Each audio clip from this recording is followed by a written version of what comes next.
அனைவருக்கும் வணக்கம். மற்றுமொரு அந்திமுற்றம் நிகழ்வில் அனைவரையும் சந்திப்பதில் அந்திமுற்றம் குழுவும், ஈரோடு வாசல் குழுவும் பெருமகிழ்ச்சி அடைகிறது. அந்திமுற்றம் நிகழ்வு எவ்வரி ஞாயிறு மாலை என்று நடைபெறும் ஒரு நிகழ்வு. இதுல தங்களோட பேச்சு திறமைய வளர்க்கறதுக்காகவும், தங்களோட தனித்திறமைய வளர்க்கறதுக்காகவும், அ ஏதாவது ஒரு டாபிக்ல பேசுறது தான் வழமையா நடக்கிற ஒரு நிகழ்ச்சி. ஸோ, அந்த விதத்தில இன்றைய அந்திமுற்றத்துக்கு வந்திருக்கிற ஈரோடு வாசல் உறுப்பினர்களுக்கும், வாசல் அல்லாத உறுப்பினர்களுக்கும் வணக்கம். தற்போது ஈரோடு வாசல் அமைப்பின் நோக்கம் மற்றும் அந்த குழுவோட முக்கிய இதெல்லாம் என்ன அப்படிங்கிறதுக்காக, நம்ம வாசல் பட்டயம் வாசிச்சுட்டு மத்த நிகழ்வ தொடங்கலாம். தற்போது வாசல் பட்டயம் வாசிக்க ஓவியா, இளம் வாசல் உறுப்பினர், கொங்கு கலையறிவியல் கல்லூரியைச் சேர்ந்த மாணவி அவர்கள வருக வருக என வரவேற்கிறேன்.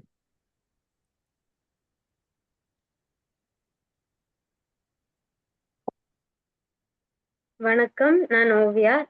ஈரோடு வாசல் உறுப்பினர்களாக நம் படைப்புத் திறன், ஆளுமைத் திறன் மற்றும் உடல் மனநலத்தினை மேம்படுத்திடவும், சமூக பங்களிப்புடன் இளைய தலைமுறைகளுக்கு வழிகாட்டிடவும், நம் அமைப்பு தரும் வாய்ப்புகளை தேடல் உள்ளவர்களுடன் ஒன்றிணைந்து முழுமையாகவும் சரியாகவும் பயன்படுத்திக் கொள்வோம். எல்லைகளை தாண்டி பயணிப்போம். நன்றி. நன்றி ஓவியா. வாசல் பட்டயம் வாசிச்சதுக்கு மிக்க நன்றி. அடுத்ததாக இளம் வாசல் உறுப்பினர் கீர்த்தனா அவர்களை வாசல் சிறப்பு விருந்தினரை பற்றியும் மற்றும் வரவேற்புரை நிகழ்த்துவதற்காகவும் வருக வருக என வரவேற்கிறேன். கீர்த்தனா இளம் வாசல் உறுப்பினர் மற்றும் வாசவி கல்லூரி மாணவி.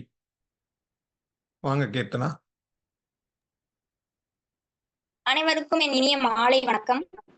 இரவு அழகு செய்யும் விண்மீன்களைப் போல கூட்டத்தை அழகு செய்து கொண்டிருக்கும் உங்கள் அனைவரையும் வரவேற்பதில் நான் பெருமகிழ்ச்சி அடைகிறேன்.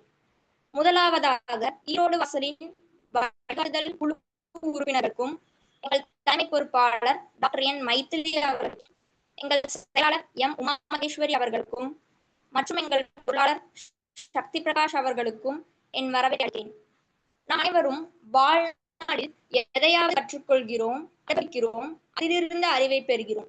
ஆனால் சில நேரங்களில் நாம் அறிந்தே போதும் என்று எண்ணி இன்னும் அறிய வேண்டியவற்றை கவனிக்காமல் இருக்கிறோம்.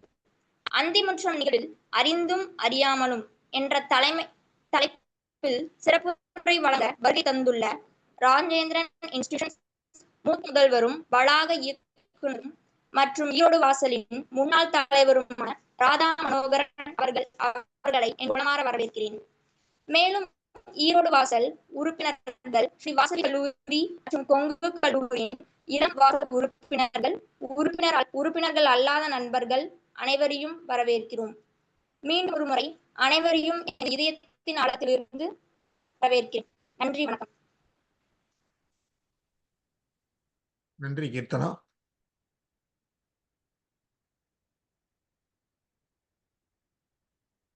அடுத்ததாக விருந்தினரை அறிமுகம் செய்வதற்காக ஜெசிகா அவங்கள வருக வருகவென வரவேற்கிறேன். வாங்க ஜெசிகா. ஜெசினா. அனைவருக்கும் வணக்கம்.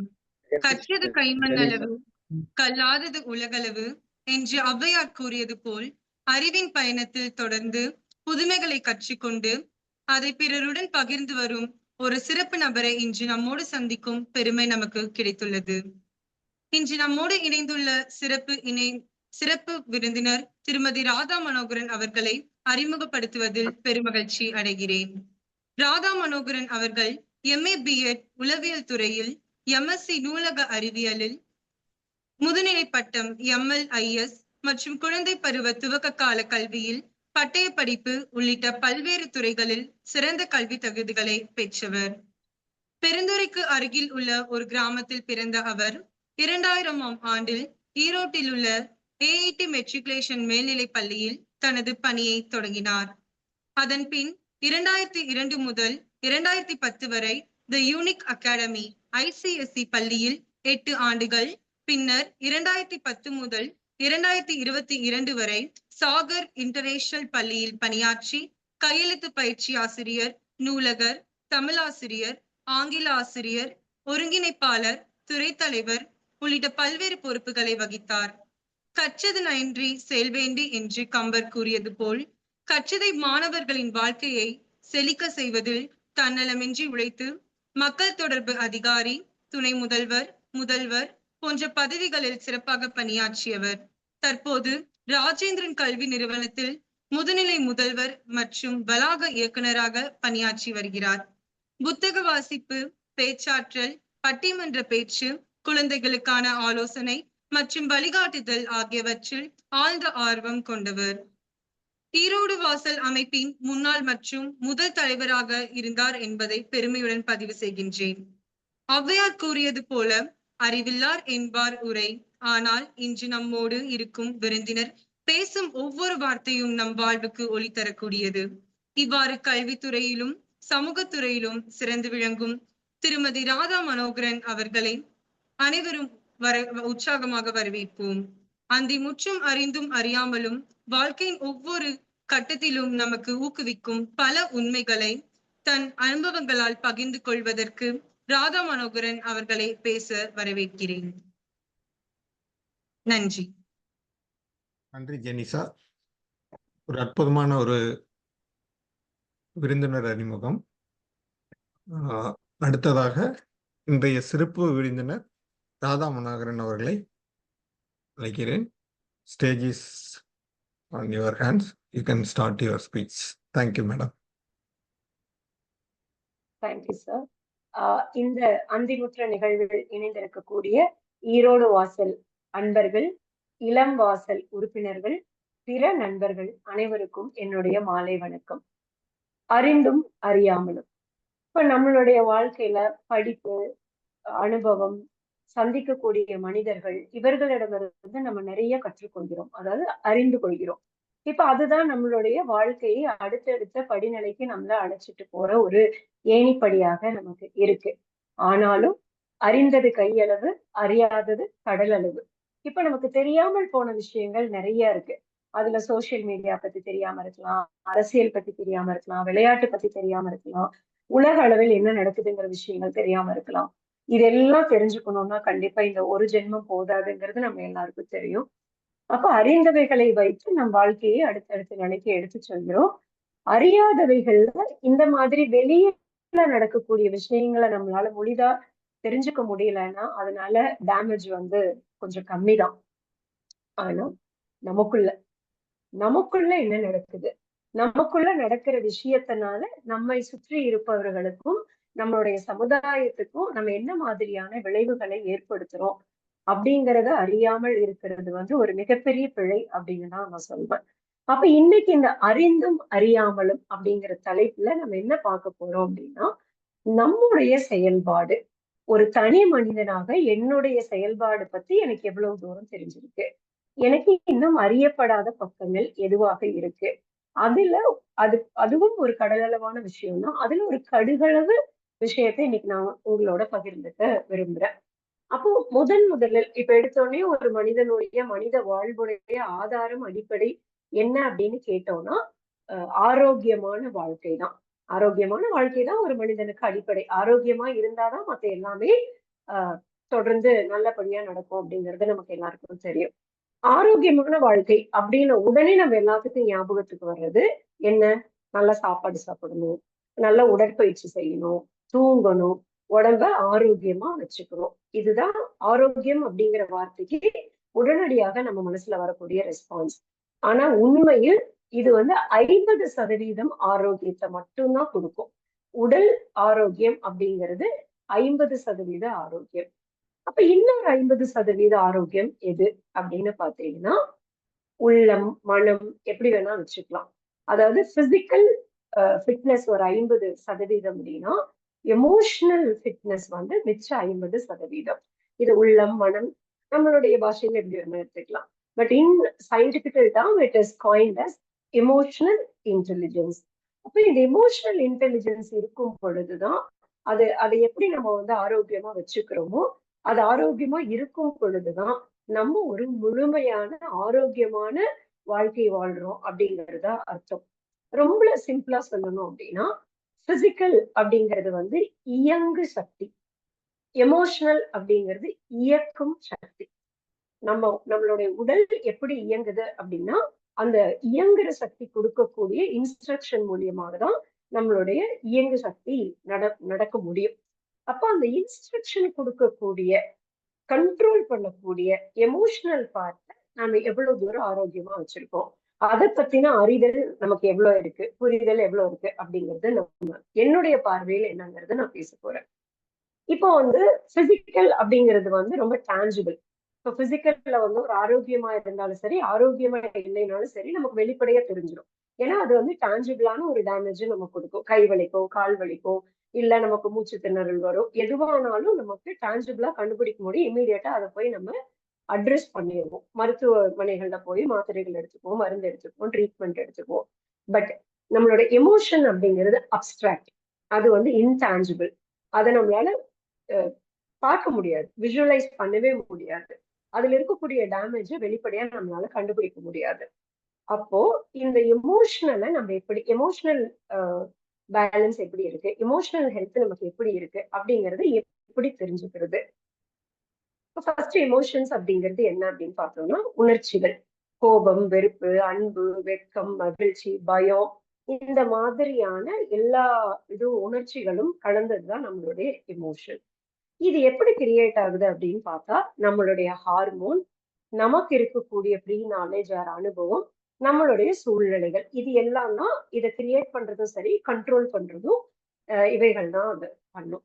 அப்ப இதை கையாளக்கூடிய திறன், இந்த உணர்ச்சிகளை கையாளக்கூடிய திறன் தான் எமோஷனல் இன்டெலிஜென்ஸ் அப்படின்னு நம்ம சொல்றோம். பட் இதுல ஒரு பரிதாபத்துக்குரிய நிலைமை என்ன அப்படின்னா, இந்த எமோஷனல் இன்டெலிஜென்ஸ் வந்து நம்ம ஹெல்த்தோட தொடர்புடையது.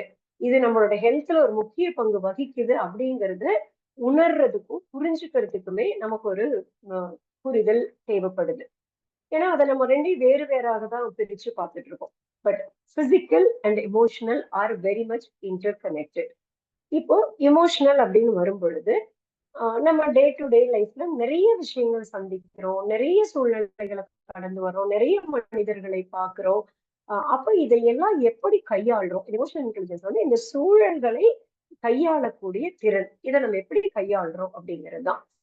இதை எப்படி கையாளுறோம் அப்படின்னா, ஒரு சூழலோ ஒரு இதுவோ சிச்சுவேஷன் வரும் பொழுது பெரும்பாலும் நம்ம ரெண்டு விதத்துலதான் இதை கையாள முடியும். ஒண்ணு, அந்த சூழலுக்கு நம்ம ரெஸ்பாண்ட் பண்றது, இல்லையா அந்த சூழலுக்கு நம்ம ரியாக்ட் பண்றது. இப்போ ரெஸ்பாண்ட் அண்ட் ரியாக்ட் அப்படிங்கறதுக்கான டிஃபரன்ஸ் என்ன அப்படின்னு பார்த்தோம்னா, அறிந்து செய்யக்கூடியது ரெஸ்பாண்டிங், அறியாமல் செய்யக்கூடியது ரியாக்டிங். அதாவது அந்த சூழல், அதுக்கான காரணம், அதனுடைய பின்விளைவுகளை அறிந்து நாம் செய்யக்கூடியது ரெஸ்பாண்டிங். அந்த சூழல் பின்விளைவுகளை அறியாமல் உடனடியாக ஒரு விஷயத்தை வெளிப்படுத்துறது ரியாக்டிங். அப்போ ரெஸ்பான்ஸ் அறிந்து செய்யக்கூடியது, ரியாக்ட் அறியாமல் செய்யக்கூடியது. அப்ப அறிந்தும் அறியாமலும் நாம் செய்யக்கூடிய விஷயம் நம்முடைய உடலுக்கும் நம்ம சுற்றத்துக்கும் என்ன விதமான நன்மை தீமைகளை விளைவிக்குது அப்படிங்கறதுதான். ரியாக்ஷன்ங்கிறது நம்ம பார்த்த மாதிரி டிரைவன் பை எமோஷன். ரெஸ்பாண்டிங்கிறது it is driven by logic. நம்மளோட லாஜிக்கல் திங்கிங்கால கண்ட்ரோல் பண்ணக்கூடியது. கன்சிடரிங் த ஃபேக்ட், என்ன நடந்திருக்கும் அப்படிங்கிற ஃபேக்டை கன்சிடர் பண்ணி நம்ம பண்ணக்கூடியது ரெஸ்பான்ஸ். இப்ப ஃபார் எக்ஸாம்பிள், இப்ப நம்ம டே டு டே லைஃப்ல எடுத்துக்கிட்டோம் அப்படின்னா, ரொம்ப சிம்பிளா வீட்டுக்குள்ள சொல்லணும் அப்படின்னா, நம்ம குழந்தைகிட்ட ஒரு காஃபியை கொடுத்து அனுப்புறோம். ஒரு கெஸ்ட் வந்திருக்காங்க, காஃபியை கொண்டு போய் கொடுத்துட்டு வான்னு சொல்றோம். குழந்தை கொண்டு போய் கொடுக்கும் பொழுது அந்த காஃபி ஏதோ ஒரு கைத்தடு மாதிரி சிந்திடுது. அப்போ உடனடியா நம்ம ஒரு ரியாக்ஷன் கொடுப்போம்ல, என்ன நீ இப்படி பண்ணிட்ட, நீ எப்பவுமே இப்படித்தான், உனக்கு ஒரு விஷயத்த சரியாவே செய்ய தெரியாது, நீ எல்லாம் எப்படித்தான் என்னதான் பண்ண போறியோ அப்படின்னு நம்ம ஒரு ரியாக்ஷன் கொடுப்போம். அப்ப அந்த சூழல்ல அந்த அந்த குழந்தையோட மனசு இதுபட்டு போகும், நம்மளுடைய உணர்ச்சியில ஒரு வித்தியாசம் வரும். இப்ப இப்படியும் கையாளலாம். இல்லைன்னா, ஏன் கண்ணு தடுமாறியா, பார்த்து போயிருக்கலாம், சரிவா கிளீன் பண்ணிரு அப்படின்னு நம்ம இதை கையாளலாம். அப்ப இதை எப்படி கையாளுறோம் அப்படிங்கறது டே டு டே லைஃப்ல இருக்கக்கூடிய சூழலை கையாளக்கூடிய விதம். வீட்டுல ஒரு சின்ன விஷயத்தை இந்த மாதிரி நம்ம கையாளுவோம். இதுவே வந்து நம்ம ரோடுக்கு வரணும்னு வச்சுக்கோங்க, நம்ம ஒரு ஹைவேஸ்ல போயிட்டு இருப்போம். போகும்போது ஏதோ ஒரு வண்டி வந்து நம்மள வேகமா கிராஸ் பண்ணி முன்னாடி போயிட்டாங்கன்னா, உடனே நம்மளுடைய ஹார்மோன் எப்படி வேலை பார்க்கும் அப்படின்னா, இருக்கிறதுலே ஹையஸ்ட் ப்ரெஷர் கொடுத்து அழுத்தி அந்த வண்டிக்கு முன்னாடி போயிட்டோம்னா நம்ம வந்து எதையோ சாதிச்சிட்ட மாதிரி ஒரு உணர்வு. ஆனா இதுல என்ன ரிஸ்க் இருக்கு? ரொம்ப ஆக்சிடென்ட்டுக்கு ரிஸ்க் டு ஆக்சிடென்ட் இருக்கு, சிவியர் இன்ஜுரி இருக்கு, சம்டைம்ஸ் டெத்துக்கே கூட இருக்கு. அப்ப இந்த கான்சிக்வன்ஸை யோசிக்காம நம்ம பண்றதுதான் வந்து ரியாக்ஷன். இப்படி ரியாக்ட் பண்றதுக்கு பதிலா நீ போய்க்கோ, எனக்கு இது அவசியம் இல்லை, நான் இந்த ஸ்பீட்ல போனா போதும், என் டெஸ்டினேஷன் தான் எனக்கு முக்கியம், உன்னை ஓவர்டேக் பண்றது முக்கியம் இல்லைன்னு நம்ம சாந்தமா கூட முன்னேறி போகலாம். அடுத்தது வேலை செய்யக்கூடிய இடத்துல எடுத்துக்கோமே. இப்போ ஒரு 5 மணிக்கு நம்மளோட ஒர்க்கிங் அவர் முடியுது. 4:45 திடீர்னு கூப்பிட்டு நமக்கு மேல இருக்கக்கூடிய மேலதிகாரி ஒரு வேலை கொடுக்குறாங்க. வேலை கொடுக்கும்போது நமக்கு ஒரு கோவம் வரும் இல்லைங்களா? அப்ப அந்த கோவத்துல வந்து நம்ம டேபிள் மேல இருக்கிற பொருளை தள்ளுறது, அந்த பென்சில் இப்படி தூக்கி போடுறது, பேனாவை தூக்கி போடுறது, சேரை உதைச்சிட்டு போய் உட்கார்றது, எல்லாமே பண்ணுவோம். ஆனா நமக்கு அதை மறுக்கிறதுக்கான பவர் கிடையாது. கண்டிப்பா கிடையவே கிடையாது. அப்ப இந்த இடத்துல நம்ம கொடுக்கறது ரியாக்ஷன். அதுக்கு பதிலா எப்படி ரெஸ்பாண்ட் பண்ணலாம் அப்படின்னா, போய் அவங்க கிட்ட எக்ஸ்பிளைன் பண்ணலாம். இன்னைக்கு எனக்கு ஒரு சூழல் இத்தனை மணிக்கு போயே ஆகணும்னு, இதுக்கப்புறம் இந்த வேலையை முடிச்சுட்டு போறது எனக்கு சிரமமா இருக்கு அப்படின்னு சொல்லலாம். இல்ல அப்படி ஒரு சூழல் நமக்கு இல்ல, இல்ல அதை போய் சொல்லக்கூடிய தைரியம் இல்லை அப்படின்னா, வேலையை பேசாம அமைதியா செஞ்சு கொடுத்துட்டு போயிடலாம். பட் எண்ட் ரிசல்ட் நம்ம வேலையை முடிச்சு கொடுத்துட்டு தான் போறோம். ஆனா அதை எட்டி உதச்சு, சேரை உதச்சு, நம்மள டேமேஜ் பண்ணி, பொருளை டேமேஜ் பண்ணி நம்ம அதை பண்ணுவோம். இப்ப இதுதான் நம்ம வந்து ஒரு சூழலுக்கு எப்படி ரெஸ்பாண்ட் பண்றோம், ரியாக்ட் பண்றோம் அப்படிங்கிற டிஃபரன்ஸ். இதுல இன்னொரு பிகர் இது நான் சமீபமாக என்னோட தோழி ஒருத்தவங்கிட்ட பேசிட்டு இருக்கும் பொழுது, உம் அவங்க வீட்டுல வந்து ஒரு இடத்துக்கு ட்ரிப்பு போலாம் அப்படின்னு சொல்லி ஆசையாக கோவாக்கு போலாம் அப்படின்னு சொல்லி கணவர், 2 குழந்தைகள் இவங்க எல்லாமே பிளான் பண்ணி எல்லா ஏற்பாடுகளையும் செஞ்சு முடிச்சுட்டாங்க. அந்த ட்ரிப்புக்கு போறதுக்கு காலையில கணவர் போய் அவங்களோட அம்மா வீட்டுல இந்த மாதிரி நாங்க ட்ரிப்பு போறோம் அப்படின்னு சொல்லி பேசிட்டு வர்றதுக்காக போயிட்டு திரும்ப வந்தவரு, நம்ம இந்த ட்ரிப்பு போறது இல்ல அப்படின்னு சொல்லிடுறாரு. அப்போ ஆப்வியஸா எல்லாருக்கும் வரக்கூடிய கோவம் தான் அந்த மனைவிக்கும் வந்திருக்கு. அவங்க வந்த உடனே அந்த கோவத்துல வந்து காரணத்தை கேட்டிருக்காங்க, கணவர் சொல்லல. அப்போ உடனே என்ன பண்ணிருக்காங்க, பக்கத்துல இருந்த லேப்டாப்பை தூக்கி போட்டு உடைச்சு, அவங்கள போய் அவங்க கதவுல செவுத்துல ஒரு கோவமா கைய இடிச்சுக்கிட்டு, அதனால அவங்களுக்கு ஃப்ராக்சர் ஆகி ஒரு மாவுக்கட்டு போடுற அளவுக்கு நடந்திருக்கு. இப்ப இதுல வந்து அவங்க வந்து நான் கோவமா இருக்கேன் உன்னோட செயலால அப்படின்னு சொல்லி எஸ்டாப்ளிஷ் பண்றதுக்காக இம்மீடியட்டா ஒரு ரியாக்ட் பண்ணிருக்காங்க. இதனால அவங்களுக்கு ஒரு பிசிக்கல் டேமேஜ் நடந்திருக்கு, அந்த வீட்டுல ஒரு பொருள் டேமேஜ் நடந்திருக்கு. என் ரிசல்ட்டா அவங்க கோவா போகவே இல்லை.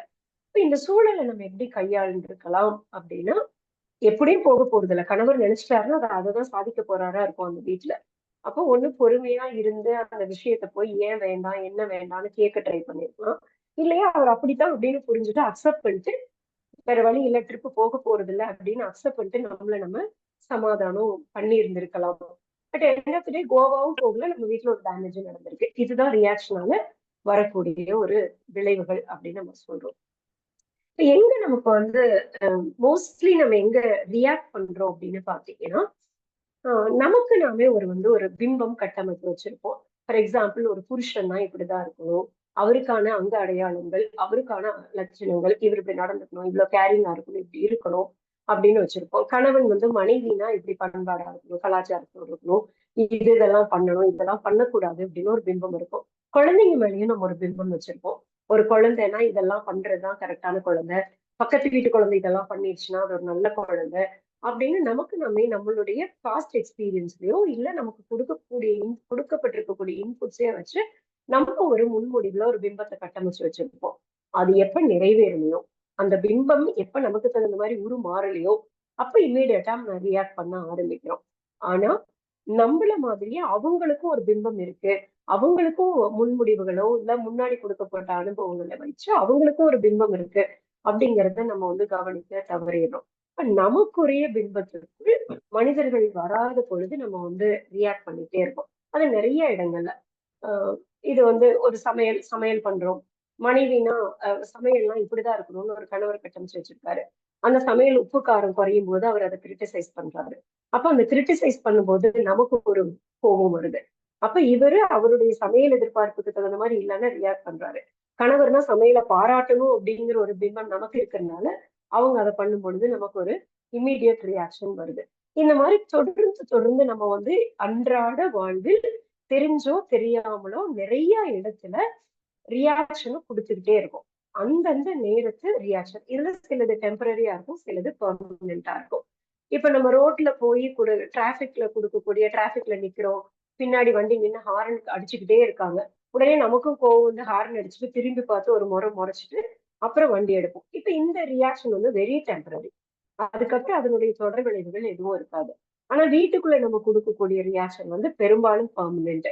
டெய்லியும் ஒரு பிரச்சனை வரும், டெய்லியும் ஒரு ரியாக்ஷன் நம்ம கொடுத்துக்கிட்டே இருப்போம். குழந்தைகிட்டயோ, கணவர்கிட்டயோ, கணவர் மனைவி கிட்டயோ, மாமியார் மருமகள் கிட்டயோ, மருமகள் மாமியார் கிட்டயோ ஏதோ ஒரு ரியாக்ஷன் நம்ம கொடுத்துக்கிட்டே இருக்கோம். அப்போ நம்மளுடைய அன்றாட நிகழ்வுகள்ல டெம்பரரியாவும் பெர்மனண்டாவும் நம்ம ரியாக்ஷன் கொடுத்துக்கிட்டே இருக்கும் பொழுது நமக்குள்ள என்ன நடக்குது அப்படிங்கறதுதான் நம்ம உள்நிலை நோக்கியே ஆகணும். இதை நம்ம அறிந்து கொண்டே ஆக வேண்டிய ஒரு சூழல்ல இருக்கும். அப்போ இந்த செயல்பாடுகள் பிசிக்கல், சைக்கலாஜிக்கல் அண்ட் சயின்ஸ், இது மூணும் கம்ப்ளீட்டா இன்டர்கனெக்டட். நம்ம கொத்தி கோவப்படுறதுனால அந்த இடத்துல அது முடியுதுன்னு கிடையாது. பிசிக்கலாக நம்ம வெளிப்படுத்தக்கூடிய ஒரு விஷயம் சைக்கலாஜிக்கலா நமக்கு ஒரு பெரிய பாதிப்பை ஏற்படுத்துது. அப்போ பிசிக்கலும் சைக்கலாஜிக்கலும் தொடர்ந்து ஒரு பாதிப்பு நம்மளை போடும் பொழுது சயின்டிபிக்கலா அது என்ன விதமான பிரச்சனைகளுக்கு லீட் பண்ணிட்டு போகுது அப்படின்னு ஒண்ணு இருக்கு. இப்ப நம்ம இந்த மாதிரி சின்ன சின்ன விஷயத்துக்கு ரியாக்ட் பண்ணிட்டே இருக்கும் பொழுது அறியாமல் நம்ம செய்யக்கூடிய செயல் எந்த விதமான தீமையை நமக்கு ஏற்படுத்துது அப்படின்னு பாத்தீங்கன்னா பிசிக்கல் டேமேஜ். இப்ப இந்த ரியாக்ட் பண்ணும் பொழுது ஒரு கோவப்பட்டு கத்தும் பொழுதோ இல்ல ஒரு பொருளை தூக்கி போடும் பொழுதோ இந்த மாதிரி ஒரு அழுகும் பொழுதோ என்ன மாதிரியான இது நமக்குள்ள நடக்குது அப்படின்னு பாத்தீங்கன்னா நம்மளோட அட்ரினல் சுரப்பியில சுரக்கக்கூடிய ஹார்மோனுடைய அளவு அதிகரிச்சு அது வந்து ஹார்ட் பீட்டோட ரேட்டை அதிகப்படுத்தும். நீங்க வந்து உங்களுக்குள்ளேயே ஒரு சூழ்நிலை இமேஜின் பண்ணி பாருங்க. நீங்க ஏதோ ஒரு இடத்துல ரொம்ப அக்ரெசிவா ரியாக்ட் பண்ணிருந்தீங்கன்னா அதை உங்க கண் முன்னாடி கொண்டு வந்து அப்சர்வ் பண்ணி பாத்தீங்கன்னா இதுல ஏதோ ஒரு ரியாக்ஷன் உங்களுக்கு நடந்திருக்கும். ஒண்ணு ஹார்ட் பீட்டோட ரேட் ஜாஸ்தியா இருக்கும், இல்ல ஒரு படபடப்பு நமக்கு நடந்திருக்கும், இல்லையா ஒரு ஃபாஸ்டர் பிரீதிங் நமக்குள்ள இருக்கும், இல்ல மசில் டைட்டா ஒரு டென்ஷன் நமக்கு உருவாயிருக்கும், ஸ்வெட்டிங் ஆயிருக்கலாம், இல்லையா ஒரு டனல் விஷன் அப்படின்னு சொல்றது. அதாவது நம்மளுடைய பார்வையில இருந்து நம்மளுடைய புரிதல்ல இருந்து அந்த பெர்செப்ஷனை மட்டுமே வச்சுக்கிட்டு ஃபேக்ட் இக்னோர் பண்ணிட்டு நம்ம திரும்ப திரும்ப நம்ம செய்த செயலை நியாயப்படுத்துறதுக்காக போராடிட்டே இருப்போம். நம்ம உடலுக்குள்ள என்ன மாற்றம் நடக்குதுங்கிறத அறியாமல். இது மாதிரி நடக்கும் பொழுது இதனுடைய உச்சக்கட்ட விளைவு எப்படி இருக்கும் அப்படின்னா அது நம்மளுடைய ஸ்பைன் மோட்டாருடைய கண்ட்ரோலை கண்டிப்பா ரெடியூஸ் பண்ணிடும். அதாவது பிகர் மசில்ஸ் வந்து கம்ப்ளீட்டா டாமினேட் பண்ண ஆரம்பிக்கும். இந்த மாதிரியான அன்கன்ட்ரோலபிள் சூழல்ல தான் கொலைகள், அடிச்சுக்கிறது, ஒரு சின்ன வாக்குவாதத்துல ஆரம்பிச்சு கொலை வரைக்கும் எடுத்துட்டு போறதுக்கான காரணங்கள் இது நம்மளோட பிசிக்கல்ல இந்த கண்ட்ரோல் எல்லாம் இழக்க செய்யறதுனால ஹார்மோன்களோட சுரப்பிகள் இதை வந்து அதிகப்படுத்துறதுனால நமக்கு ஏற்படக்கூடிய டேமேஜ். அடுத்தது சைக்கலாஜிக்கலா என்ன மாதிரியான டேமேஜ் ஏற்படுத்துது அப்படின்னு பாத்தீங்கன்னா இந்த ரியாக்ஷன் அப்படிங்கிறது எதனால கண்ட்ரோல் பண்ணப்படுது அப்படின்னா அமிக்டாலா அப்படின்னு சொல்லக்கூடிய நம்மளுடைய மூளையின் ஒரு பகுதி, எமோஷனலை கண்ட்ரோல் பண்ணக்கூடிய மூளையின் ஒரு பகுதி. குறிப்பாக கோபம், பயம், ஆத்திரம் போன்ற உணர்வுகளை உந்தக்கூடிய ஒரு பகுதியால கண்ட்ரோல் பண்ணப்படுது. அப்ப இதனோட டாமினேஷன் அதிகமாகும் போது, அமிக்டாலாவோட டாமினேஷன் அதிகமாகும் பொழுது அது எதை சப்ரஸ் பண்ண ஆரம்பிக்குது அப்படின்னு பாத்தீங்கன்னா மூளையின் ஒரு பகுதியான சிந்திக்கும் பகுதியான ப்ரீஃப்ரண்டல் கார்டெக்ஸை கம்ப்ளீட்டா அது டாமினேட் பண்ணிடும். ப்ரீஃப்ரண்டல் கார்டெக்ஸ் அப்படிங்கிறது நம்மளுடைய லாஜிக்கல் பிரெயின். இப்போ எமோஷனல் பிரெயின் லாஜிக்கல் பிரெயினை கம்ப்ளீட்டா சப்ரஸ் பண்ணிடுது. இதெல்லாம் உண்மையாக நம்மளுடைய உடம்பில் நம்மளுடைய மூளையில் நடக்கக்கூடிய விஷயங்கள். அப்போ எமோஷனல் இது டாமினேட் பண்ணி லாஜிக்கல் பிரெயின் கீழே போயிடும் பொழுது நம்ம என்ன செய்யறோம் அப்படிங்கறது திங்க் பண்ற கண்ட்ரோலே நம்ம கிட்ட இருந்து கண்டிப்பா போயிடும். இது வந்து நம்மளோட ரேஷனல் திங்கிங்கை டேமேஜ் பண்ணும். ரேஷனல் திங்கிங் என்னன்னா ரொம்ப ஒரு poor evaluation of the consequences. இப்ப நம்ம பண்ணக்கூடிய செயல்பாடு என்ன விதமான பின்விளைவுகளை ஏற்படுத்தும் அப்படிங்கறது இவாலுவேட் பண்றதுக்கே நம்மளோட மூளையை வந்து அலோவ் பண்ணாது. அதே மாதிரி ஒரு கான்ஃபிளிக்ட், இது சரியா தப்பா, நான் பண்ணிட்டேன், இது சரியா தப்பா, இல்ல நான் இதை பண்ணிருக்க கூடாதோ அப்படிங்கிற ஒரு படபடப்பு, ரிக்ரெட், இது எல்லாத்துக்கும் நம்மள வந்து லீட் பண்ணிட்டு போகும். அப்போ தொடர்ந்து அடிக்கடி இந்த மாதிரியான பிசிக்கல் டேமேஜுக்குள்ள போகும்போது அது ஸ்ட்ரெஸ் ஆக, டிப்ரெஷன் ஆக, நம்மளுடைய கார்டியாக் இஷ்யூஸ்க்கு இது எல்லாத்துக்கும் லீட் பண்ணிட்டு போயிடும். இதை மென்டலி நம்ம தொடர்ந்து இந்த மாதிரி டேமேஜ் பண்ணிட்டு போகும்போது அதுவும் இதை காம்ப்ளிமெண்ட் பண்ண ஆரம்பிக்கும். அப்ப பிசிக்கலாவும் மென்டலாவும் நம்ம ரியாக்ட் பண்ணி அதை சுத்தி என்ன நடக்குதுன்னு தெரிஞ்சுக்காமையே போகும் பொழுது stress, depression, that leads to all kind of physical damages. இதை நம்ம வந்து மறுக்கவே முடியாது.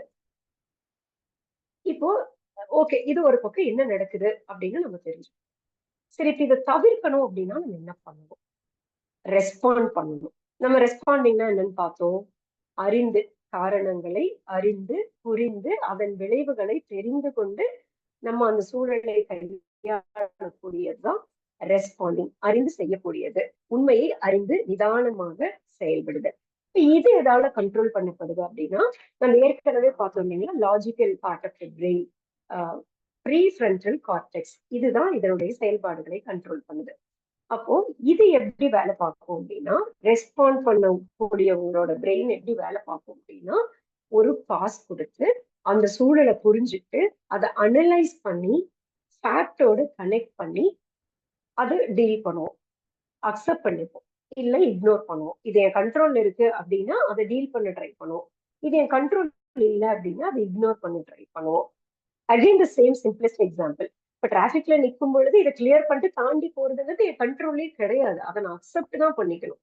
அந்த சூழலை புரிஞ்சு அக்செப்ட் பண்ணிட்டு அதை இக்னோர் பண்ணிட்டு அது மூவ் ஆகும்போது அதோட சேர்ந்து நான் மூவ் ஆகணும். இதுதான் ரெஸ்பான்ஸ். அப்ப நம்மளுடைய பிரெயின் வந்து ஒரு பாஸ் கொடுத்து திங்க் பண்ணி அனலைஸ் பண்ணி அதுக்கப்புறமாக அதை செயல்படுத்தும்.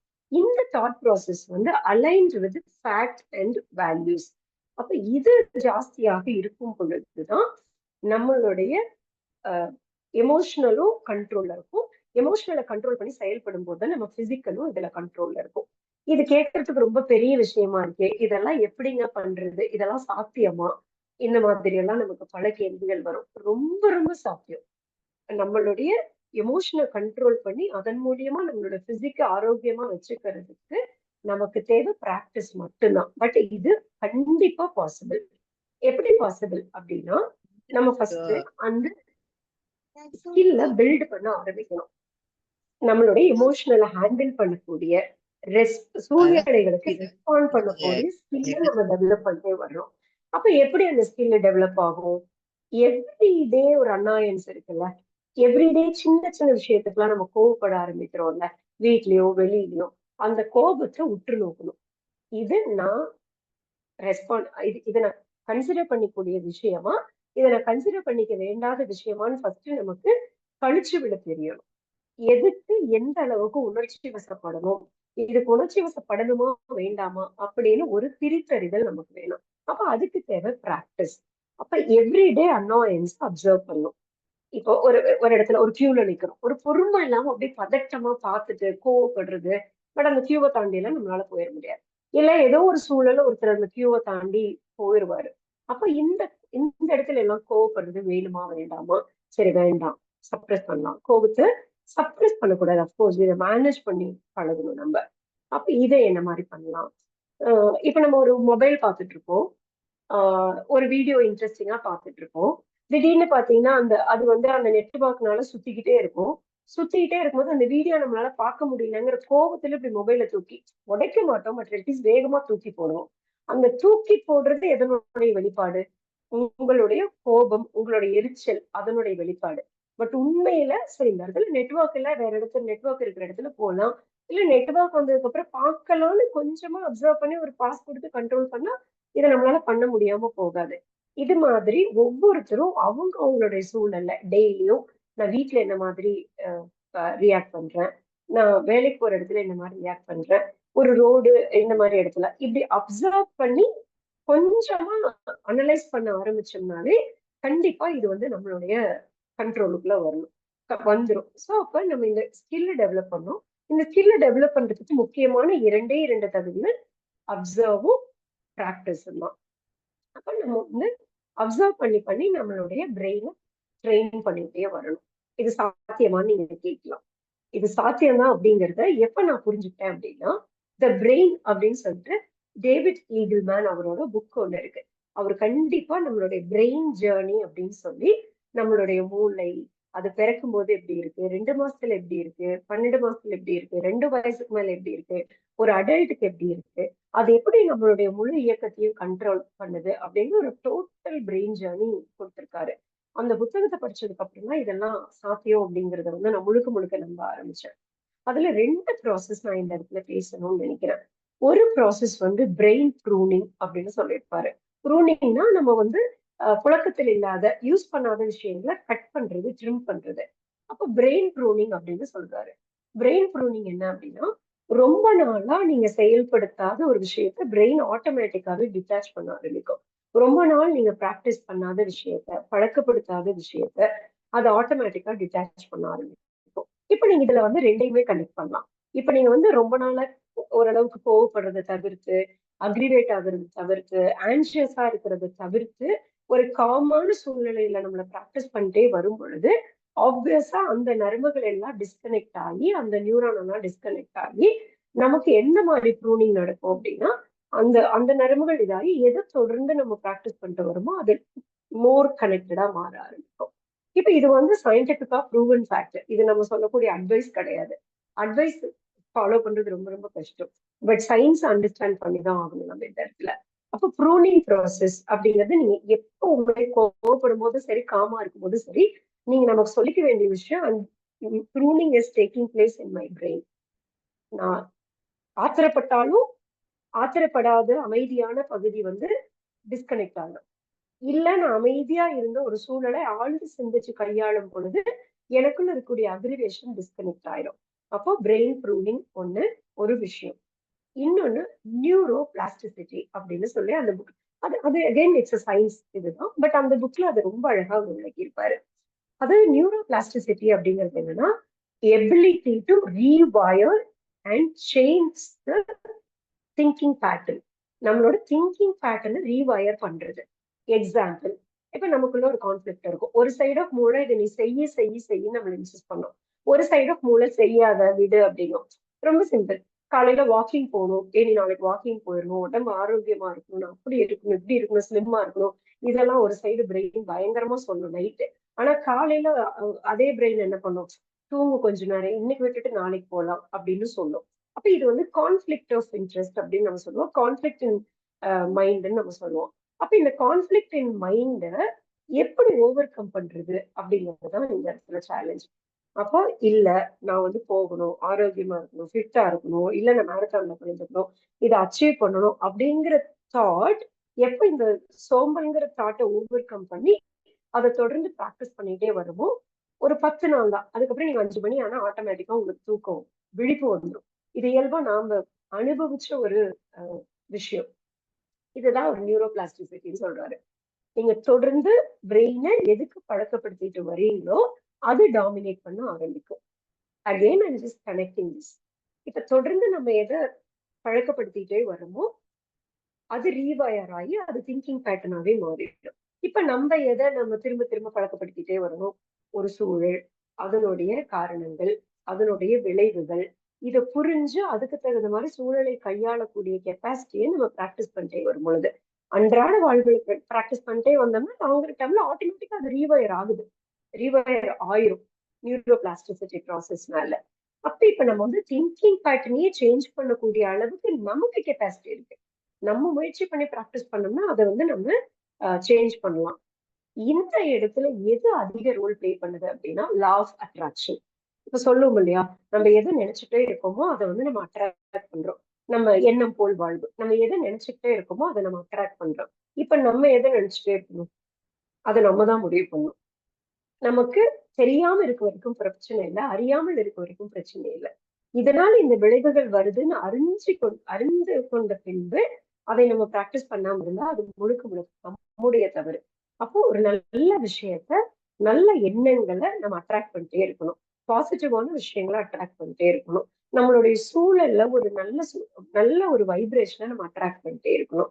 அப்படி அட்ராக்ட் பண்ணிட்டே இருக்கும் பொழுது நியூரோ பிளாஸ்டிசிட்டி ப்ராசஸ் ஆட்டோமேட்டிக்கா நம்மளுடைய தாட் ப்ராசஸ் ரீவயர் பண்ணி திங்கிங் பேட்டர்னை சேஞ்ச் பண்ணுது. இதை நம்ம ப்ராக்டிஸ் பண்ணிட்டே இருக்கணும். இப்போ பொதுவாகவே ஒரு ஹியூமனுக்கும் அனிமலுக்கும், மனிதனுக்கும் விலங்குகளுக்கும் சரி, மனிதனுக்கும் ஏஐ போன்ற மெஷின்களுக்கும் இருக்கக்கூடிய மிகப்பெரிய வித்தியாசமே சிந்திக்கிறதும் உணர்வுகளும் தான்.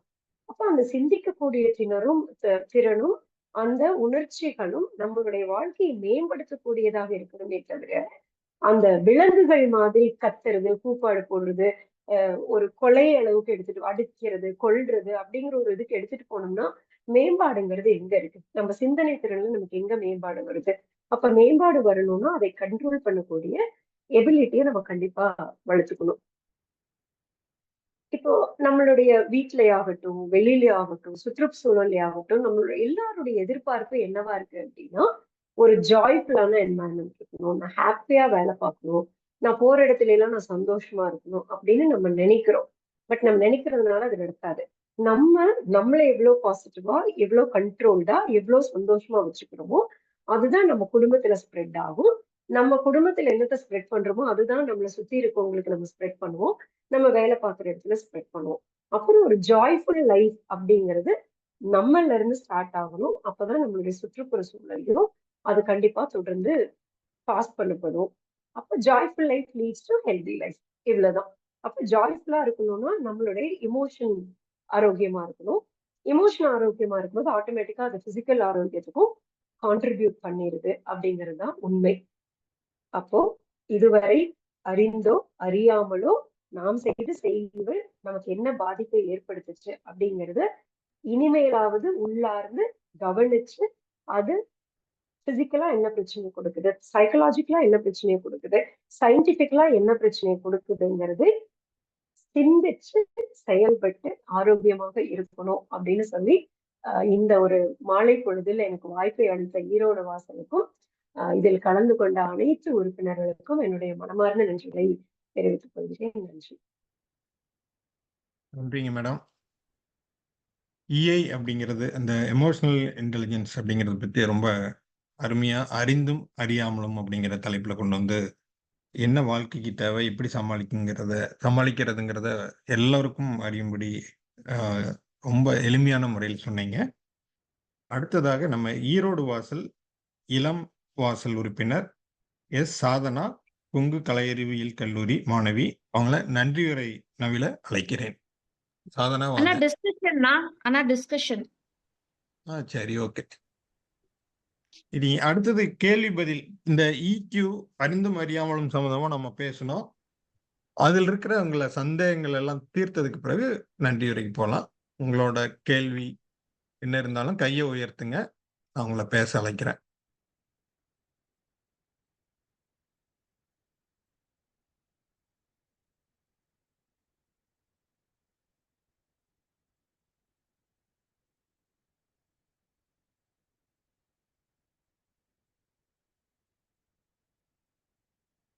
யாருக்காவது ஏதாவது கேள்வி அல்லது உங்களோட பேச்சை பற்றி ஏதாவது சொல்றது அந்த மாதிரி இருந்தால் நீங்க பேசுங்க. அன்மியூட் பண்ணிட்டு பேசுங்க. வணக்கம் சார். ராதா மேம், வாழ்த்துக்கள். ரொம்ப அருமையான ஸ்பீச். அறிந்தும் அறியாமலும் அப்படிங்கும்போது என்னவா இருக்கும்னு நினைச்சிட்டே இருந்தேன். பட் ரொம்ப அழகா சொல்லியிருக்கீங்க. கண்டிப்பா இந்த எமோஷனல் இதுக்கும் நடுவில் அந்த பேலன்ஸை வந்து நம்ம மெயின்டைன் பண்ணணும் அப்படின்னா நீங்க சொல்றதெல்லாம் ப்ராக்டிக்கல்ல யூஸ்ல ப்ரொசீஜர் கொண்டு வரணும். அதுக்கு பழகிட்டாங்கன்னா நிஜமாவே நிறைய சாதிக்க முடியும். So very very informative session, very wonderful session. Thank you ma'am. வாழ்த்துக்கள்.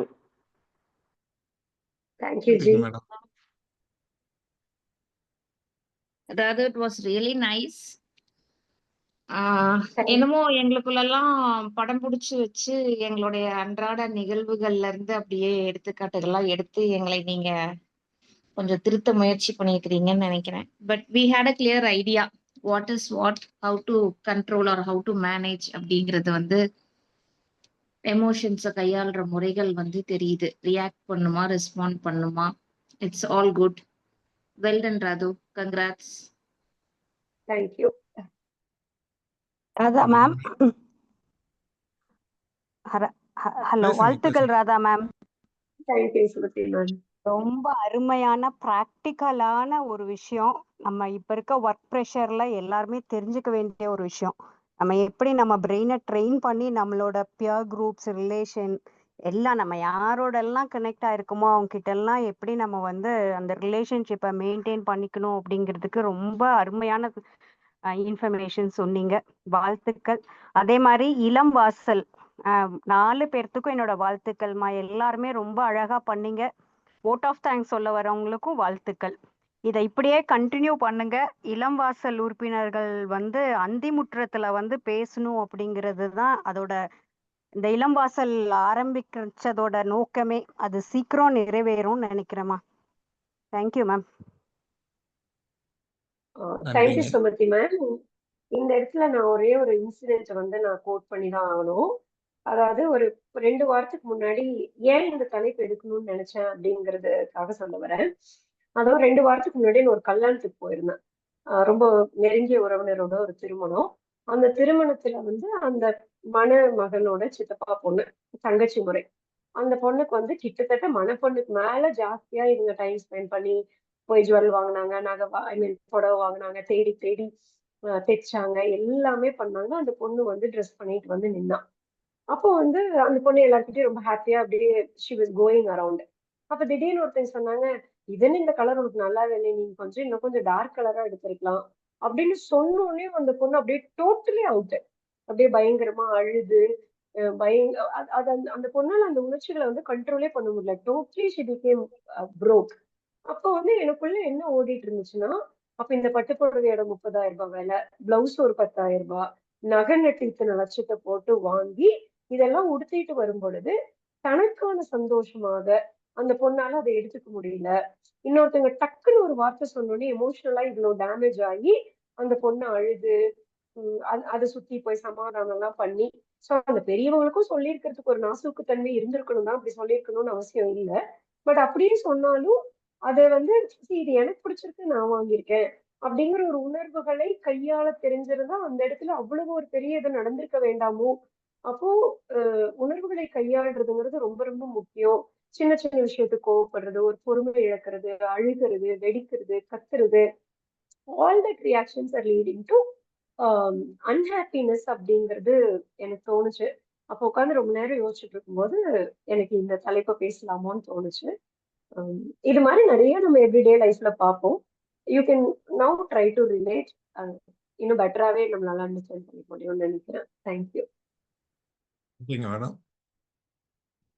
நிறைய குட்டி குட்டி சின்ன சின்ன உதாரணங்கள் சொல்லி உண்மையாலுமே நம்ம அன்றாட வாழ்க்கையில நம்ம சந்திக்கிற பல நிகழ்வுகள் நீங்க சொன்னது ரொம்ப அற்புதமா இருந்தது. அதுக்கான அறிவியல் காரணங்களோட சொன்னதுனால அதை புரிஞ்சுக்கிற தன்மை நமக்கு கூடுதலா இருக்குது அப்படிங்கிற மாதிரி. ஏன்னா நம்ம டெய்லியும் ஃபேஸ் பண்றது, ஆனா தெரியாது ஏன் நடக்குது, அதை எப்படி கண்ட்ரோல் பண்றதுங்கிறது நமக்கு தெரியாம இருந்தது. நீங்க ஒரு அற்புதமான உரையில எல்லாத்துக்கும் விளக்கமா சொன்னது ரொம்ப அருமைங்க.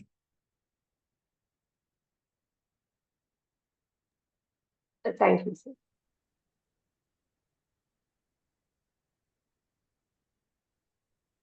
வேறு யாராவது பேசுறதா இருந்தா கையை உயர்த்துங்க, அன்மியூட் பண்ணிட்டு பேசுங்க. அண்ணா பேசுங்கண்ணா. வணக்கம் வணக்கம் அனைவருக்கும். அருமையான உரைங்க ராதா. பெரும்பாலும் நீங்க சொன்ன எல்லாத்தையுமே தினசரி வாழ்க்கையில பின்பற்றுறதுனால என்னால அதோட சுலபமா சிங்க் ஆக முடிஞ்சதுன்னு சொல்லலாம். நீங்க சொல்ற மாதிரி அந்த பிரெயினை பிராக்டிஸ் பண்றதுக்கான அருமையான இடம் நம்ம சாலைகள்னு சொல்லுவேன். ஏன்னா டெய்லியும் வந்து எப்படி யாராவது ஒருத்தர் குறுக்க வந்துட்டு நம்மளதான் கை நீட்டி திட்டிட்டு போவான்.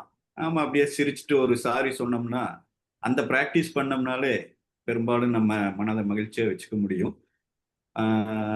50% ஆஃப் நம்ம உடல்நல குறைவு காரணம் மன மகிழ்ச்சியா இல்லாததுதாங்கிறது தெரிஞ்ச விஷயம். அதனால நீங்க சொன்ன எல்லா விஷயங்களையும் பின்பற்றினா மனதை ஓரளவுக்கு மகிழ்ச்சியா வச்சுக்கிறதுக்கு நம்ம பழக்கப்படுத்திக்கலாம்னு நினைக்கிறேன். நல்ல உரை, நன்றி. Thank you sir. ஒரு 4 நாளைக்கு முன்னாடி கார்ல நாங்க ஒரு 4 ஃப்ரெண்ட்ஸ் போயிட்டு இருந்தோம். முன்னாடி டிரைவ் பண்ணிட்டு போன ஃப்ரெண்ட் வந்து லிட்டரலி ஒரு 15 வருஷமா டிரைவ் பண்றாங்க. குட் டிரைவிங் ஸ்கில் எல்லாம் இருக்கு. பட் ஒரு டிராபிக்கான ரோட்ல போகும்போது டக்குன்னு முன்னாடி போன ஒரு பெரியவரோட வண்டி நின்றுச்சு. ஸோ இவங்க ரொம்ப எம்பத்தட்டிக்கலா அவருக்கு ஸ்டார்ட் பண்ணி, வேற வழியும் இல்ல, ஸ்டார்ட் பண்ணி போக வரைக்கும் பொறுமையா நிற்கும் போது பின்னாடி இருக்கிற வண்டிக்காரங்க ஹார்ன் அடிச்சுட்டே இருந்தாங்க. அப்புறம் முன்னாடி போற ஒரு 2 வீலர்கார வேற வந்து கையெல்லாம் காமிச்சு கண்டபடி ஒரு மாதிரி பண்ணும்போது இவங்க ரொம்ப சிம்பிளா, இது என்னுடைய சூழ்நிலை பிரச்சனை இல்லை, அவருக்காக நான் நின்னேன், ஐ ஜஸ்டிஃபைட் மை இது இந்த இடத்துல. சோ அப்படிங்கிற மாதிரி ரொம்ப அதை ரொம்ப சாந்தமா அதை ஹேண்டில் பண்ணிட்டு அப்படியே வண்டி எடுத்து மூவ் பண்ணும்போது வாட் அ குட் ரெஸ்பான்ஸ் அப்படின்னு எனக்கு ஃபீல் ஆச்சு. That is how we have to handle. அவன் கத்துனான்னா என்ன பண்ணா என்ன, நம்மளோட டெஸ்டினி வந்து நம்மளோட டிராவல் டெஸ்டினி தானே நம்மளோட கோல். இந்த மாதிரி நிறைய விஷயங்கள் உள்ளார்ந்து பார்க்கும்போது எவ்ரிடே ஏதோ ஒண்ணு நம்ம ஆமா. பார்த்துட்டே இருக்கிற மாதிரி இருக்கு. அதை நம்மள கொஞ்சம் பண்படுத்துறதுக்கான வாய்ப்புகளும் நிறைய இருக்குங்க சார். இந்த இது அந்த குப்பை லாரி தியரின்னு ஒண்ணு இருக்கும். எவ்வளவு பேர் படிச்சிருப்பீங்கன்னு தெரியல. எல்லாருமே வீட்டுல இருந்து வெளியே வர்றப்ப அவங்க வீட்டுல இருக்கிற கோபதாபங்கள்ங்கிற அத்தனை குப்பையும் வந்து ரோட்ல போறவங்க மேல கொட்டுறதுக்கு தான் முயற்சி பண்ணுவாங்க. அதையெல்லாம் வந்து நம்ம தலையில வாங்கிக்காம நீங்க சொன்ன மாதிரி நம்ம பணி நம்ம கோலை நோக்கி நம்ம போயிட்டே இருக்கணும். நன்றிங்க ராதா. Thank you sir. நன்றிங்க தம்பி. நன்றிங்கண்ணா.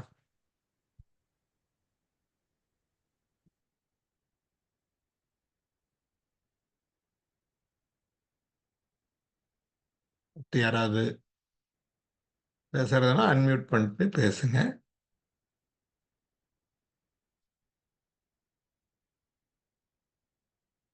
இளம் வாசல் உறுப்பினர்கள் யாராவது நீங்க பேசுறதுனா இருந்தாலும் அன்மியூட் பண்ணிட்டு பேசலாம்.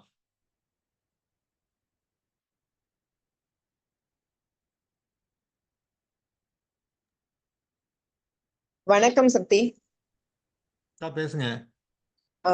இந்த இளம் வாசல் உறுப்பினர்கள் ரொம்ப அழகா பட்டயம் வாசித்தது, வரவேற்புரை வழங்கினது, அறிமுகம் செய்தது எல்லாம் ரொம்ப சிறப்பா இருந்தது. சுமதி அவங்க சொன்னது போல கூடிய விரைவில் அவங்களும் அந்திமுற்றத்துல பேசுறதுக்கு வருவாங்க. சிறப்பான ஒரு தொகுப்பு கொடுத்துருக்காங்க. நம்ம ராதா அவங்க பேசுனது ரொம்ப நிதானமா நிறுத்தி அறிந்தும் அறியாமலும் அப்படிங்கிறத தெளிவா சில விஷயங்கள் வந்து நமக்கே யோசிக்கிற மாதிரி எல்லாம் தோணுச்சு. கடைசியா சொல்ல ஏதோ ஒண்ணு நம்ம நினைக்கிறோமோ அதுவாகவே ஆக போறோம் அப்படிங்கிறது சிறப்பா இருந்தது. லா ஆஃப் அட்ராக்ஷன் அதெல்லாம் வச்சு கடைசியா சொல்லி முடிச்சாங்க. சிறப்பா இருந்தது ராது. மகிழ்ச்சி, வாழ்த்துக்கள்ப்பா. தேங்க்யூங்கா. நன்றிங்க.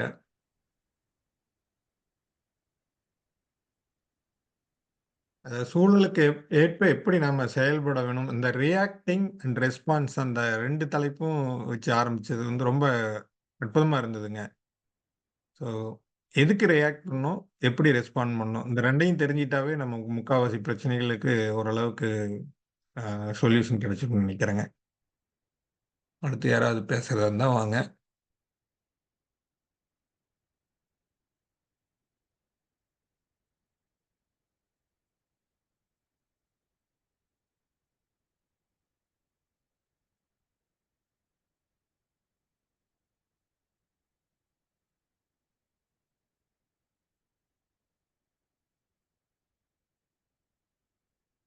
யாரும் எதுவும் அடுத்து பேச விருப்பம் இல்லைன்னா நம்ம இதோட முடிச்சுட்டு அடுத்தது நம்ம நன்றியுரை நவில சாதனா எஸ் கொங்கு கலை அறிவியல் கல்லூரி மாணவி அவர்களை வருக வருக என வரவேற்கிறேன். நன்றி ஐயா. பேசுங்க. அனைவருக்கும் வணக்கம். இன்றைய அந்திமுற்றம் நிகழ்வில் அறிந்தும் அறியாமலும் என்ற தலைப்பில் சிறப்புரை நிகழ்த்திய ஈரோடு வாசலின் முன்னாள் தலைவர் முனைவர் திருமதி ராதா மனோகரன் அவர்களுக்கு எங்களது நெஞ்சார்ந்த நன்றிகள். அவர்கள் நாம் அறிந்ததும் அறியாமல் இருப்பதும் அறிந்தும் ஆராயாமல் இருப்பதும், இன்னும் சொல்ல போனால் ஆக்ஷன், எமோஷன், ரியாக்ஷன் முதலிய செய்திகளை மனதை கவரும் வகையிலும் சிந்தனைகளை தூண்டும் வகையிலும் மிகவும் அழகாக கூறியுள்ளார். ஈரோடு வாசலின் வழிகாட்டுதல் குழு உறுப்பினர்கள் தலைவர் முனைவர் திருமதி மைத்திரி அவர்களுக்கும், செயலாளர் திருமதி உமா மகேஸ்வரி அவர்களுக்கும், பொருளாளர் திரு சக்தி பிரகாஷ் அவர்களுக்கும், ஏனைய செயற்குழு உறுப்பினர்களுக்கும் நன்றி. அந்திமுற்ற நிகழ்வின் ஒருங்கிணைப்பாளர்கள் திரு சக்திவேல் விரு மற்றும் திரு சதீஷ் அவர்களுக்கும், மேலும் ஈரோடு வாசலின் உறுப்பினர்கள், இளம் வாசலின் உறுப்பினர்கள், உறுப்பினர் அல்லாத நண்பர்களுக்கும் எங்களது நன்றிகள். பட்டயம் வாசித்த நிகழ்வை தொடங்கி வைத்த ஓவியா அவர்களுக்கும், சிறப்பாகவும் அழகாகவும் சிறப்பு விருந்தினரை அறிமுகம் படுத்திய வாசவி கல்லூரியை சேர்ந்த கீர்த்தனா அவர்களுக்கும், மேலும் இன்று நன்றி உரையை வழங்கிக் கொண்டிருக்கும் எனக்கும் ஆகிய அனைவருக்கும் எனது மனமார்ந்த நன்றிகளை தெரிவித்துக் கொள்கிறேன். நன்றி, வணக்கம். நன்றி சாதனா. அற்புதமா இருந்தது உங்களோட உரை.